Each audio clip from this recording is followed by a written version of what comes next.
الرحيم الحمد لله رب العالمين وبه نستعين والصلاة والسلام على نبينا محمد وعلى آله وصحبه ومن تبعهم بإحسان إلى يوم الدين وبعد رب اشرح لي صدري ويسر لي أمري واحلل عقدة من لساني يفقهوا قولي رب زدني علما. حاضرین مجلس، آج کے درس کا عنوان ہے نبی کریم صلی اللہ علیہ وسلم کی تراویح. آپ صلی اللہ علیہ وسلم نے صحابہ کرام رضوان اللہ علیہ مجمعین کو جو 3 رات تراویح پڑھائی ہے اور وہ جو روایت صحیح ہے منقول ہے، اسی روایت کا تذکرہ آج کے درس کا عنوان ہے. آپ اس واقعے کو سنیں گے. اس واقعے میں نبی کریم صلی اللہ علیہ وسلم اور صحابہ کرام رضوان اللہ علیہ مجمعین کے شوق عبادت کو بھی محسوس کریں گے اور ان کی شوق عبادت کو ہمارے اپنے شوق عبادت سے موازنہ کر کے دیکھیں گے کہ وہ اس قدر نیک اور صالح ہونے کے باوجود اللہ کے نبی صلی اللہ علیہ وسلم کی زبانی اللہ رب العالمین کی کتاب میں جنت کی بشارت پانے کے باوجود ان کی عبادت کا کیا حال ہے، ان کی عبادت کا شوق کا کیا حال ہے. ہم کو جنت کی کوئی بشارت نہیں ملی ہوئی ہے، اس کے باوجود ہماری عبادتوں کا کیا حال ہے. آئیے میں آپ کو صحیحین میں جو آپ صلی اللہ علیہ وسلم کے 3 راتوں میں نماز پڑھنے کا تذکرہ موجود ہے، میں وہ آپ کو پڑھ کے سناتا ہوں. ام المؤمنین حضرت عائشہ رضی اللہ عنہا کی روایت ہے، کہتی ہیں ان رسول اللہ صلی اللہ علیہ وسلم خرج من جوف اللیل فصلى في المسجد. عائشہ رضی اللہ عنہ کہتی ہیں کہ رسول اللہ صلی اللہ علیہ وسلم رات کے درمیان میں نکلے اور مسجد میں نماز پڑھی. فصلى رجال بصلاته، تو آپ کو نماز پڑھتا دیکھ کر کے کچھ صحابہ کرام رضوان اللہ علیہ مجمعین نے بھی نمازیں آپ کے پیچھے پڑھی. فَأَصْبَحَ النَّاسُ يَتَحَدَّثُونَ بِذَلِكَ، جب صبح ہوئی تو لوگوں نے آپس میں آپ صلی اللہ علیہ وسلم کے اس نماز کا تذکرہ کیا. فَاجْتَمَعَ أَكْثَرُ مِنْهُمْ، دوسری رات جتنے لوگ تھے ان سے کہیں زیادہ تعداد مسجد میں اکٹھا ہو گئی. فخرج رسول اللہ صلی اللہ علیہ وسلم فی اللیلۃ الثانیۃ فصلوا بصلاتہ. آپ صلی اللہ علیہ وسلم دوسری رات کو بھی اس کے وقت نکلے اور آپ نے نماز پڑھی. صحابہ بھی آپ کے ساتھ جو موجود تھے مسجد میں، انہوں نے بھی آپ کے نماز کے ساتھ نماز ادا کی. فَأَصْبَحَ النَّاسُ يَذْكُرُونَ ذَلِكَ، دوسرے دن یعنی اس کے بعد والے دن بھی صحابہ نے آپس میں ایک دوسرے کو اس نماز کا ذکر کیا، اس نماز کے بارے میں آپس میں ایک دوسرے سے بات چیت کی، گفتگو کی. فَكَثُرَ أَهْلُ الْمَسْجِدِ مِنَ اللَّيْلَةِ الثَّالِثَةِ، دوسری رات جتنی تعداد اکٹھا ہوئی تھی اس سے کہیں بڑی جماعت تیسری رات میں نماز پڑھنے کے لیے اکٹھا ہو گئی. فَكَثُرَ أَهْلُ الْمَسْجِدِ مِنَ اللَّيْلَةِ الثَّالِثَةِ، تیسری رات مسجد والوں کی تعداد زیادہ ہو گئی. فَخَرَجَ فَصَلُّوا بِصَلَاتِهِ، آپ صلی اللہ علیہ وسلم مقررہ وقت پر گھر سے نکلے، آپ نے نماز پڑھی اور آپ کے ساتھ صحابہ کرام رضوان اللہ علیہ مجمعین نے بھی نماز پڑھی. فلما كانت الليلة الرابعة عجز المسجد عن أهله، جب چوتھی رات کے بعد ہوئی تو گویا کہ 3 دنوں میں آپ صلی اللہ علیہ وسلم کے اس نماز کا صحابہ کرام نے آپس میں اتنا تذکرہ کیا کہ چوتھی رات مسجد میں لوگوں کے لیے جگہ نہیں رہ گئی. عجز المسجد عن أهله، نہیں پہلے دن کچھ لوگ، ان کے بعد دوسرے رات میں اور بڑھتا تعداد زیادہ ہو گئی، تیسری رات میں دونوں راتوں کے مقابلے میں اور زیادہ ہو گئی.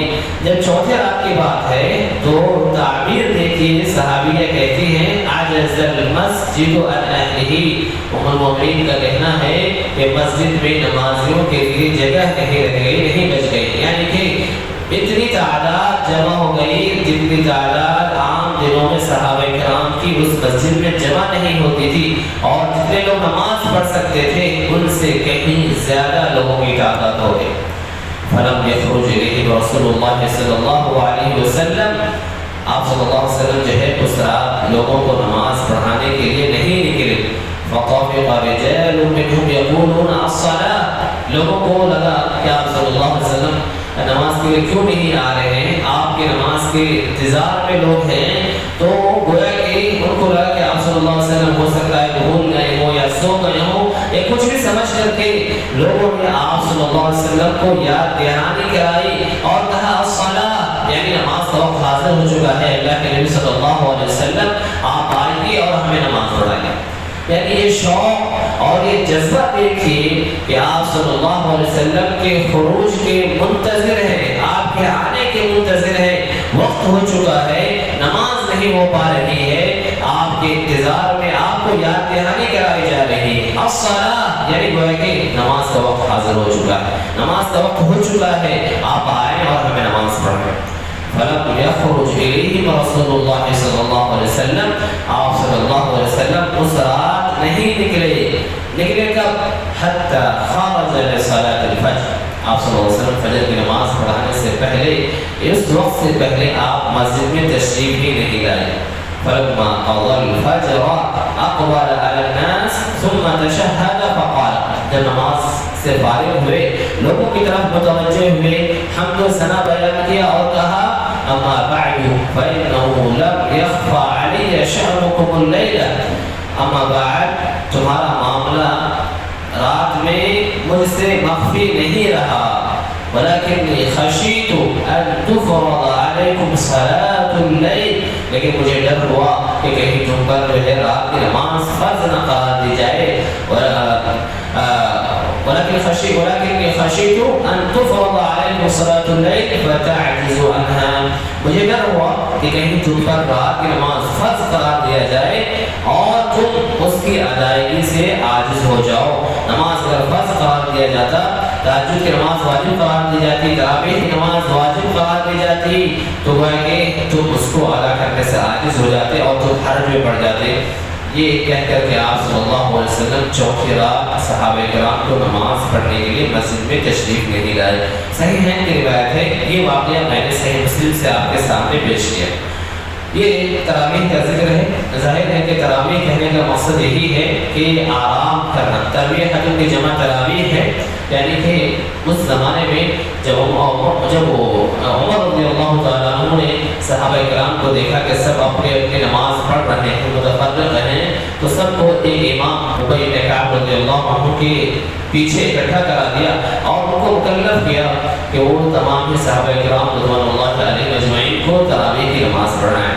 اور تراویح کی وجہ تسمیہ اہل علم نے یہ ذکر کی ہے کہ چونکہ اس زمانے میں تراویح کی نماز بڑی لمبی پڑھی جاتی تھی، حتیٰ کہ یہ واقعہ احادیث میں یہ بات موجود ہے کہ لمبی نماز پڑھنے کے سبب لوگوں کو لاٹھیوں پر کھڑے ہونے کی جو ہے ضرورت پڑ جاتی، جگہ لگا کر کے اسی سے تو 4 رکعت جب نماز پڑھتے تو تھوڑی دیر آرام کرتے، تو اسی سے تربیحہ ہے، وہی سے گویا کہ اس نماز کا نام تراویح کی نماز ہو چکی۔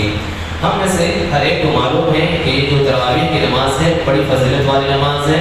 اللہ کے نبی صلی اللہ علیہ وسلم نے فرمایا ہے من قام رمضان ایمانا واحتسابا غفر له ما تقدم من ذنبه، جو آدمی اس رمضان المبارک کے مہینے میں ایمان کے ساتھ اور ثواب کے لیے سے قیام اللیل کا اہتمام کیا، اس کے سابق اور سارے گناہ معاف کر دیے جاتے ہیں۔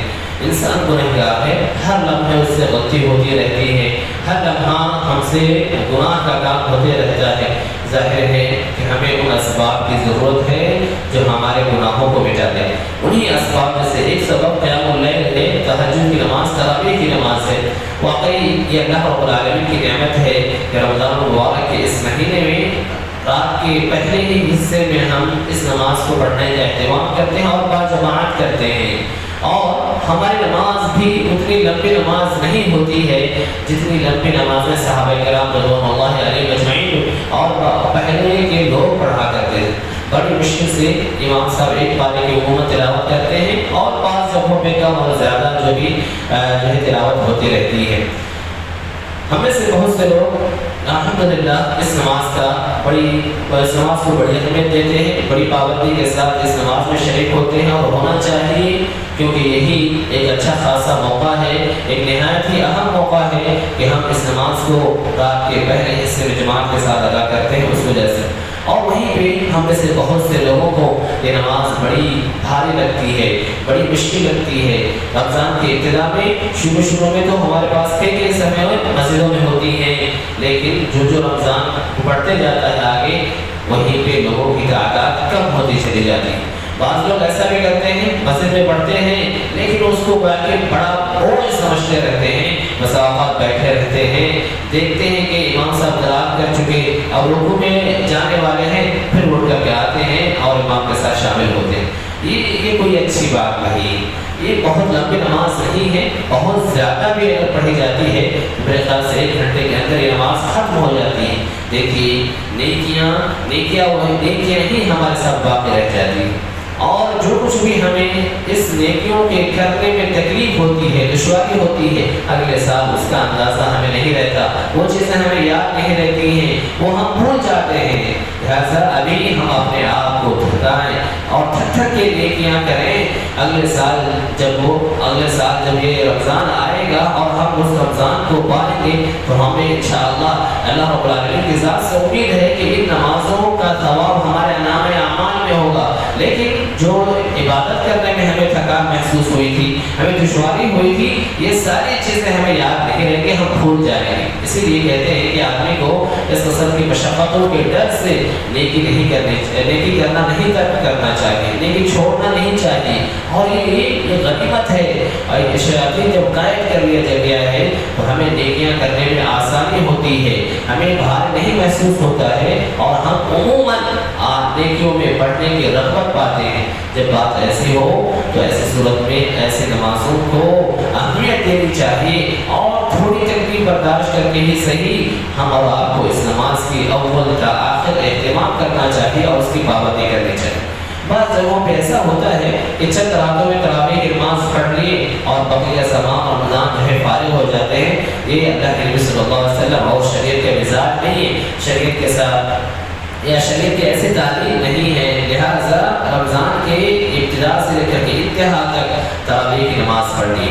آپ اس واقعے میں جو سب سے اہم بات جو غور کرنے کی ہے وہ یہی کہ صحابہ کے شوق عبادت کو غور کیجیے، صحابہ کے شوق عبادت کو ملاحظہ کیجیے کہ سبحان اللہ، جب لوگوں نے ایک دوسروں کو بتایا، یعنی جو خیر کا کام وہ جان رہے تھے، آپس میں جب ایک دوسرے سے اس کا تذکرہ کیا، لوگوں کی تعداد بڑھتی چلی گئی۔ ہمارا بھی یہی عمل ہونا چاہیے، جو بھی ہم خیر کا کام جانتے ہیں، جو بھی ہم نیکی کا کام جانتے ہیں، ہم آپس میں ایک دوسرے کو رہنمائی کریں، آپس میں ایک دوسرے کو بتائیں، کیونکہ اگر ہم رہنمائی کرتے ہیں، بتاتے ہیں، اور اس کے سبب وہ شخص نیکی کے کام میں آگے بڑھتا ہے، اس نیک کام کو انجام دیتا ہے، تو جہاں وہ نیکی کرے گا اس کو ثواب ملے گا، ہمیں اور آپ کو نیکی کی جانب رہنمائی کرنے کا ثواب ملے گا۔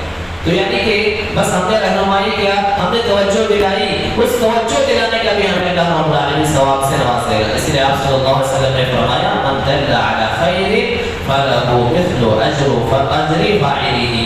اسی لیے اگر کسی کو خیر کی رہنمائی کی تو گویا کہ اسے کرنے والے کی طرح کا ثواب ملتا ہے۔ سبحان اللہ، نیکی وہ کر رہا ہے لیکن ہم نے رہنمائی کی ہے، صرف رہنمائی کرنے کے سبب ہی ہمیں ثواب کا مستحق قرار دیا گیا۔ اور دوسری بات جو ہے وہ ہے شوق عبادت۔ دیکھیے ہر رات صحابہ کی تعداد میں اضافہ ہوتا چلا گیا ہے، اور چوتھی رات تو مسجد میں لوگوں کے لیے جگہ باقی نہیں رہ گئی ہے۔ یہ گویا کہ ان کا شوق عبادت ہے۔ ہمیں بھی عبادات میں اسی قسم کے شوق کی ضرورت ہے، نیکیوں میں ہمیں سبقت کرنے کی ضرورت ہے، اللہ رب العالمین کی جنت کی طرف ہمیں دوڑ لگانے کی ضرورت ہے۔